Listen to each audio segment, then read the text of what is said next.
75 అనేది కష్టం కానీ గెలుపు ఖాయం. ఇక్కడ లోకల్ గా కొంతమంది దెందులూరు ఎమ్మెల్యే ఉన్నాడు.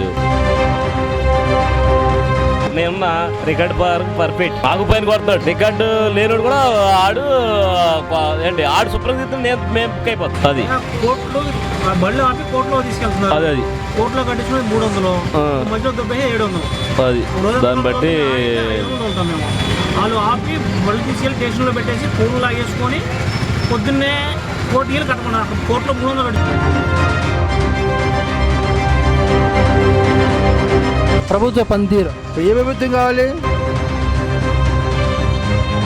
ఇస్తున్నారు. కమిషన్ లెక్క 1000 రూపాయలు లెక్క ఏం తీసుకుంటలేదు. అక్కడ మేనేజ్మెంట్ కావాలి అని ముందే తగ్గించి ఇస్తున్నారు. ఏదేమైనా గత ప్రభుత్వంతో చూస్తే పిల్లలకి మరి 13,000 కూడా ఇచ్చేవాళ్ళు కాదు, 13,000 ఇస్తున్నారంటే అది ఉపయోగకరమే. ప్రతి పథకంలో ఎవరికి ఎటువంటి అమౌంట్ ఇవ్వాల్సిన అవసరం లేదు. కలిసి నేరుగా ప్రభుత్వ పనితీరు ఎట్లుంది? పనితీరు బాగానే ఉంది. బాగుంది. పథకాలన్నీ అందుతున్నాయా? పథకాలన్నీ అందుతున్నాయా? పథకాలన్నీ స్వచ్ఛతంగా అందుతున్నాయి. నవరత్నాలు అన్నీ అందుతున్నాయి. అందుతున్నాయి. ఏమి ఇబ్బందులు లేవు? ఇబ్బంది ఏం లేదు. సమస్య ఏం లేదా? ఏం లేదు. ప్రజలకి మళ్ళా ప్రజలంటే ప్రతిపక్ష వాళ్ళకి సమస్య అంటారు. బాగున్నాడు అధికారంలో ఉన్నాడు నెంబర్ 1 అంటాడు. అవన్నీ మామూలే. అందులోడు ఏంటి ప్రతిపక్షవాడు అంత తింటున్నాడు, అధికారం వాళ్ళు తింటున్నారు. కానీ తిన్న వాళ్ళు ఏదో పెడతారు కదా. అది దాని గురించి ఇక్కడ ఇప్పుడు జగన్మోహన్ రెడ్డి గారు 170 స్థానాలను గెలుస్తా అంటున్నాడు. మరి జరుగుతుందా? 175 అనేది కష్టం కానీ గెలుపు ఖాయం. అది ఏమంత ధీమా ఏమే? ధీమా అంటే కొన్ని ఎమ్మెల్యేలు ఏదో అనుకుంటారు కానీ ఇక్కడ లోకల్గా కొంతమంది దెందులూరు ఎమ్మెల్యే ఉన్నాడు. ఇటు ఆయనంత పనితనం కాదు వైసీపీ అయినా సరే. అది ఇప్పుడు ఏలూరు నియోజకవర్గంలో ఆళ్ళ నాని గారు కూడా కొంత మైనసే. ఏం మైనస్? ఏమేమి మైనస్ అంటే ఇక మన పబ్లిక్గా చెప్పాలంటే మనం ఎక్కడ చెప్తాం కానీ ఏమైనా అసలు ప్రజల సమస్యలు పట్టించుకోవడం లేదా? ఎట్లా ఏమి ఎన్ని అంటే కాదు కానీ ఇక అది దాని గురించి సరే. ఇప్పుడు ఆటో వాళ్ళకి 10,000 వేస్తాంటారు కదా, అదంతా అందా? 10,000 నెంబర్ 1.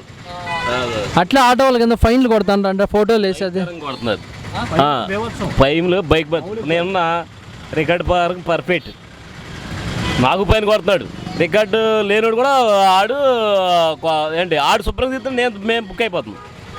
అది కోర్టులో బళ్ళు ఆపి కోర్టులో తీసుకెళ్తున్నారు. అది కోర్టులో కట్టించిన 300 మధ్యలో 700.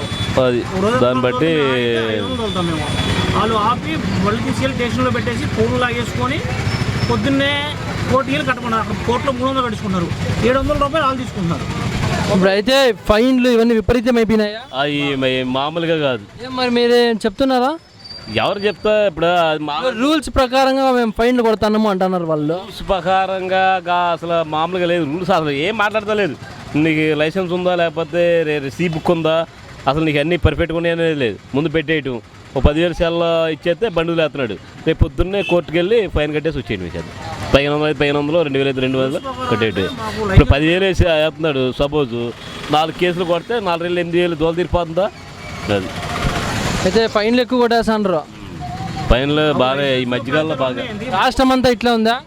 బాగా మా ఏరియాలో ఎట్టుంది. ఏలూరులో ఇట్లా ఉంది. ఏలూరులో అది బయట మాట బైక్లో లాంటి అసలు బయట మా బైకులు కాదు, బయట కూడా బయట అనేది మన ఎక్కడ లోకల్లో మన లోకల్లో అయితే మనం చెప్పగలుగుతాం. బయట అనేది మనకి తెలియదు.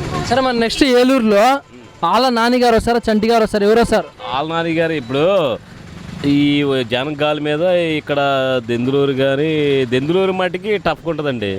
చింతమనేని రెబల్ క్యాండిడేట్ బాబులు గారు. ఏలూరులో మట్టికి జనగాలి మీద వస్తాడు. ఆళ్ళ నాని సమస్య లేదు. ఎవరికి ఇచ్చినా వస్తారు, వాళ్ళే కాదు. అది ఇట్లుంది ప్రభుత్వ పనితీరు. ఏ ప్రభుత్వం కావాలి? వైసీపీ ప్రభుత్వం బాగుంది. టీడీపీ ప్రభుత్వము అది బాగుంది. రెండు బాగున్నాయా? రెండు బాగుంది. ఎక్కువ ఏది బాగుంది? ఎక్కువ అంటే ఒక రకంగా రెండు ఒకటే. ఎవడొచ్చే మనం తినేవాళ్ళేగా. అది అంతేగా మరి, సామాన్యుల దగ్గర అంతే మరి. మీరేమన్నా ఆటో వేస్తారా? ఆటో ఏమన్నా ఫైన్లు ఎక్కువ లాగేస్తాను అంటే నిజమా ఇది? మామూలే. అన్నీ ఫోటోలు వేసి అన్నీ మామూలే. మా అనేది పెడిపోయారా? మామూలే అంటే ఎట్లా? పాత ప్రభుత్వం అంతేనా? పాత ప్రభుత్వం లాగలేదు. ఇంకో పర్లా ఈ మధ్య బాగా రాస్తున్నారు.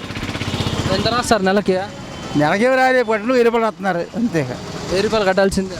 నిరాశంగా మరి మీకు వచ్చే 10,000 ఇట్లా పోతుందా? 10,000 అంటే 40,000 చేయకపోయి పోయినాయి ఏమవుతుంది. ప్రస్తుతం ఆంధ్రప్రదేశ్లో ప్రభుత్వ పనితీరు ఎట్లుందినా? ప్రస్తుతం ప్రభుత్వం తీరు బాగానే ఉంది. అన్ని విషయాల్లో కూడా ప్రభుత్వం సహకరిస్తుంది. పేదవాళ్ళకి ముఖ్యంగా మరి చిన్నపిల్లల విషయంలో కానీ పెద్దవాళ్ళ విషయంలో కానీ అన్ని విషయాల్లో కూడా ప్రత్యేకమైన చర్యలు తీసుకుంటుంది. ఇంకా కూడా ఎవరికైనా రాకపోతే గడప గడప ప్రోగ్రాంను పెట్టి ప్రతి విషయంలో కూడా ప్రభుత్వం చక్కటి చర్యలు తీసుకుంటుంది. ఈ విషయంలో కూడా ప్రభుత్వం కింద స్థాయి ప్రజలకు కూడా న్యాయం చేస్తుందని ఖచ్చితంగా అనుకుంటున్నాం. గడప గడపకు తిరుగుతున్నారు. మరి మన ఏలూరు నియోజకవర్గంలో ప్రజలేమో మరి రావడం లేదు. ప్రశ్న ఈడ దెందులూరు నియోజకవర్గంలో ఆంధ్రప్రదేశ్లో మొత్తం తిరుగుతున్నారా ఎమ్మెల్యేలు అందరూ? గడప గడప కార్యక్రమం అందరూ తిరుగుతున్నారండి. ప్రజలు అంటే తిరగడం ఒకటే కాదు, ప్రజల కష్టాలు అడిగి తెలుసుకొని తీర్చడం కూడా దీని కర్తవ్యం. వెంటనే ప్రతి సమస్య వెంటనే అక్కడ నేను చూసింది మా నియోజకవర్గం కాదు, ప్రక్క నియోజకవర్గాల్లో కూడా చూసినప్పుడు ఖచ్చితంగా వాళ్ళు వెంటనే ఏది కావాలో వెంటనే చేస్తున్నారు. అయితే ఆంధ్రప్రదేశ్లో అభివృద్ధి జరుగుతుందా? ఖచ్చితంగా జరుగుతుంది. ఏమేమి జరుగుతుంది? పిల్లల విషయంలో స్కూలింగ్ విషయంలో బాగుంది. కాకపోతే స్కూలింగ్ విషయంలో ఒకటి ప్రభుత్వం గమనించాల్సింది ఏంటంటే టీచర్స్ని కొంచెం పట్టించుకోలేదు. ఎందుకంటే పిల్లలకి ఇచ్చే రాయితీలు కానీ పిల్లలకి ఇచ్చే బుక్స్ కానీ ఇది ఏ ప్రభుత్వం చేయలేదు. కానీ టీచర్స్ విషయంలో నెగ్లెక్ట్ చేస్తున్నారు. ఈ సంవత్సరం చూస్తుంటే రిజల్ట్ మరీ దారుణంగా వచ్చింది. ఆ విషయంలో ప్రభుత్వం మాత్రం ఖచ్చితమైన చర్యలు. అమ్మఒడి విషయంలో టీచర్స్ కదా 1000 రూపాయలు ఇచ్చేయాలంటే నిజమా? ఇస్తున్నారు. కమిషన్ లెక్క 1000 రూపాయలు. కమిషన్ లెక్క ఏం తీసుకుంటలేదు. అక్కడ మేనేజ్మెంట్ కావాలి అని ముందే తగ్గించి ఇస్తున్నారు. అంటే 1000 రూపాయలు వీళ్ళకి వచ్చేది 13,000 మాత్రమే. ఏదేమైనా గత ప్రభుత్వంతో చూస్తే పిల్లలకి మరి 13,000 కూడా ఇచ్చేవాళ్ళు కాదు, కనీసం 13,000 ఇస్తున్నారంటే అది ఉపయోగకరమే. ఇలా ప్రతి పథకంలో జరుగుతుంది. ఈ పథకంలోనేనా? ప్రతి పథకంలో ఎవరికి ఎటువంటి అమౌంట్ ఇవ్వాల్సిన అవసరం లేదు. ఖచ్చితంగా నేరుగా మరి ప్రజలకే మాత్రం ఆ యొక్క ఫలాలను అందుతున్నాయి. నేరుగా అందుతున్నాయి ప్రజలకి. తినేస్తున్నారు, ఎవరు తినట్లా, అంతా బాగానే ఉంది. నా ఆంధ్రప్రదేశ్లో రాజధాని కర్ణాటకకు బెంగళూరు ఉన్నట్లు, తమిళనాడుకు చెన్నై ఉన్నట్లే ఆంధ్రప్రదేశ్కి ఒక రాజధాని ఎప్పుడు వస్తుంది? రాజధాని అంటే ఇప్పుడు ప్రస్తుతం రాజధాని ఉన్న లోపం ఏమి కనబడట్లేదు. ప్రస్తుతం ఏంటంటే పై లెవెల్లో రాజధాని ఏంటి అనేదంటే కొంచెం ఇబ్బంది పడినప్పటికి కూడా ప్రస్తుతం రాజధానితో పని లేకుండా ప్రజలకు చేరే ఫలాలు అయితే ఖచ్చితంగా ప్రతి కుటుంబానికి చేరుతున్నాయి. రాజధానికి వచ్చే ఆదాయం మనకు అక్కర్లేదా ఆంధ్రప్రదేశ్కి? రాజధాని కావాలి, అది నిర్ణయిస్తారు కదా. ఇప్పుడు ఆల్రెడీ డిక్లేర్ చేసినట్టున్నారు. ఆ 3 రాజధానులు ఏదైతే డిక్లేర్ చేస్తారో దాని ద్వారా మీకైతే 3 రాజధానులు కాదు. 3 రాజధానులైనా పర్లేదు. ఎందుకంటే మన ఒక్క ప్రాంతమే అభివృద్ధి చెందకుండా 3 ప్రాంతాల్లో కూడా రాష్ట్రం అభివృద్ధి చెందాలని ఒక పౌరుడిగా కోరుకుంటున్నా. అన్నా, ఈ నిరుద్యోగ శాతం పెరిగింది అంటున్నారు, దానికి ఏమంటారు? నిరుద్యోగ శాతం అంటే ఈ ప్రభుత్వంలో చాలా, నేను కూడా నిరుద్యోగిని యాక్చువల్గా చెప్పాలంటే, కానీ ఈ ప్రభుత్వంలో తీసినటువంటి పోస్టులు ఏ ప్రభుత్వంలో తీయలే. ఈ జాబ్ క్యాలెండర్ కానీ జాబ్ క్యాలెండర్స్ తీస్తారనుకుంటా బహుశా. ఇయర్కి తీస్తా అన్నారు కదా, మరి ఏమన్నా అది మరి ఇప్పుడు సమాధానం చెప్పాలి ప్రభుత్వం.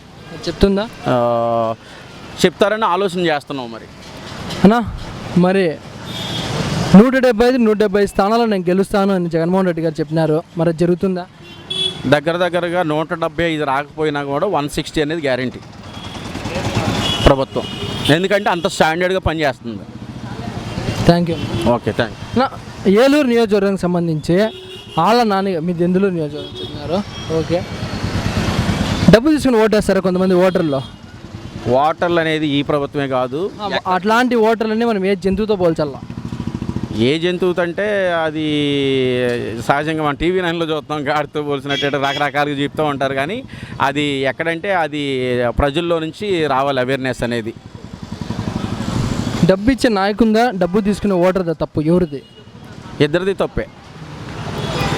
వాళ్ళు ప్రలోభ పెట్టడం, వీళ్ళు తీసుకుంటాం, రెండూ తప్పే.